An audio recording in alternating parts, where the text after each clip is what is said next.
alam itu alangkah indahnya lah alam, lebih indah alam. Alangkah indahnya langit, lebih indah langit. Tiada hari tanpa berjuang, tiada hari tanpa bersedekah gitu loh. Dan air itu adalah sumber mata air kita. Dan mata kita keluar air. Dia nangis gitu loh. Inilah airnya di situ loh. Dan dia kadang-kadang mata air kelihatan, mata airnya tuh bulat gitu loh. Bulatnya dikerok gitu loh. Karena ini bumi ini terputar ke Eropa, Timur Barat. Dia pagi kadang terbenang, ya kan? Karena dia bertumbuh sebagai kangkung, sayur-sayuran, capcay, ayang-ayang kampung, ya kan?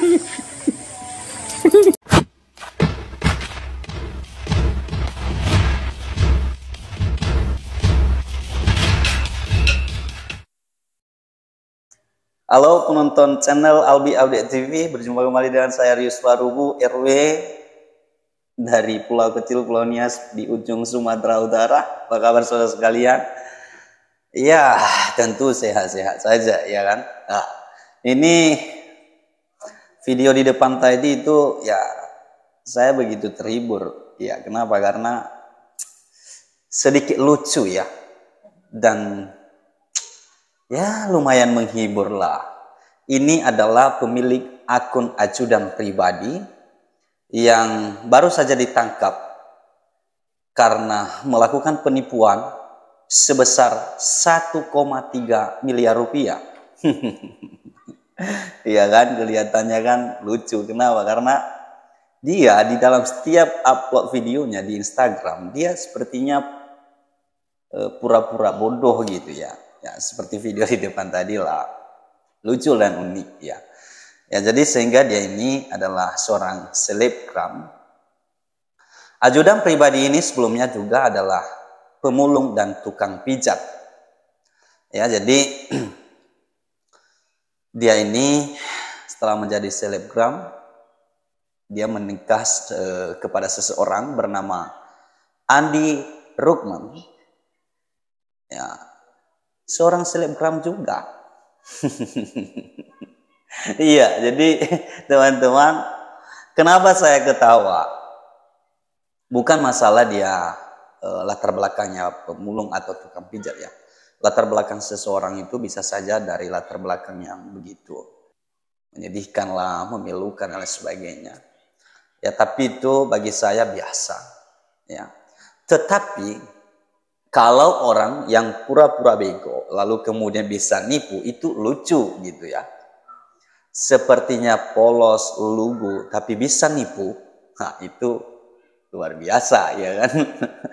Nah, si ajudan pribadi ini atau diduga namanya Muhammad Akbar. Nah, kronologisnya itu begini teman-teman. Ketika dia melakukan penipuan, ada seseorang yang bernama Al, kemudian ditawarkanlah mobil oleh si ajudan pribadi ini kepada Al. Mobil mewah seharga 1,3 miliar. Nah, saya nggak tahu kenapa.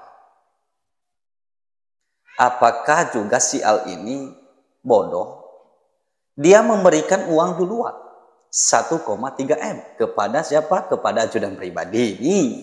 Nah, disinilah terletak satu kesalahan besar si Al menurut saya.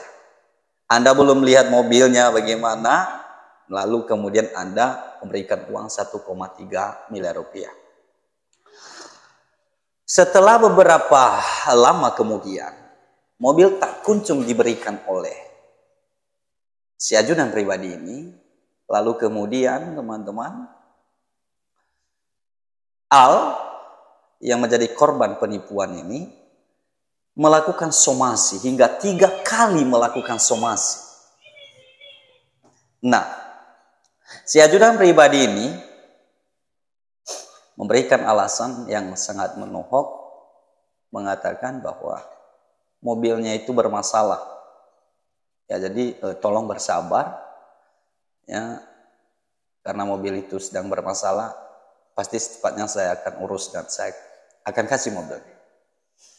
Dan terakhir dilakukan somasi oleh Al sebelum melakukan laporan kepada pihak kepolisian. Si ajudan pribadi mengatakan bahwa udah tenang aja, nanti saya balikin uangnya. Berarti mobilnya sudah nggak bisa lagi nih, mobil mewahnya nggak ada lagi nih. Ya jadi kemudian Al ini melakukan laporan kepada pihak kepolisian dan akhirnya si ajudan pribadi ditangkap. Ya, si ajudan pribadi ini juga suka pamer kemewahan. Ya, sering juga bersama dengan pejabat-pejabat tinggi Polri, dan karena itulah kemudian orang percaya sama dia. Pada akhirnya orang yang percaya kena tipu 1,3 miliar rupiah. Hikmat yang kita ambil dari permasalahan ini, saya sendiri, jangankan 1,5 M, uang 1 juta rupiah saja saya tidak berikan kepada orang lain tanpa saya bisa memastikan sesuatu itu benar atau tidak. Nah, disinilah kita harus hati-hati ya kepada seseorang yang sepertinya polos, lugu dan sebagainya. Nah, ini supaya kita tidak menjadi korban penipuan. Hikmah yang bisa kita ambil dari masalah ini adalah kita nggak boleh ditipu orang yang pura-pura bodoh, pura-pura lugu, ya. Ya, apalagi dengan senilai 1,3 miliar rupiah, tidak main-main. Ya, jadi kita harus hati-hati. Ya, pesan saya kepada seluruh teman-teman, jangan lihat dia berpenampilan bagaimana. Ya, penampilan seperti saya ini pakai kacamata ini. Ini adalah orang kampung bukan kampungan. Ya, jadi walaupun dia pamer bagaimanapun caranya, Anda jangan percaya. Apa yang kita lihat itu kebanyakan tidak sesuai dengan kenyataan. Ya, apalagi ini di media sosial, ya, orang yang suka pamer harta, ya, seperti anak Rafael Alun, si Mario itu, ya, jadi nanti, ya, kita lihat kenapa bisa terjadi, ya, faktornya apa gitu ya. Karena tidak semudah itu, ya, orang itu bisa kaya raya. Ya. Jadi karena ada upaya-upaya lain, tindakan-tindakan kejahatan lain, nah, itu mengakibatkan orang itu bisa, tiba-tiba pamer mobil mewah seperti Indah Kens. Wow, keren kelihatannya ya. Lah rupanya itu dari hasil penipuan, ya, dari hasil korupsi dan lain sebagainya. Nah, jadi janganlah kita kemudian menjadi korban orang itu selanjutnya. Nah, itu makanya saya juga tertarik membuat video ini supaya ini menjadi pelajaran bagi semua orang, ya, termasuk saya di dalamnya. Harus hati-hati melihat orang lain dan jangan sampai menjadi korban selanjutnya. Baik teman-teman, sampai di sini dulu pertemuan kita. Saya Rius Warugu RW dari Pulau Nias di ujung Sumatera Utara. Sampai jumpa.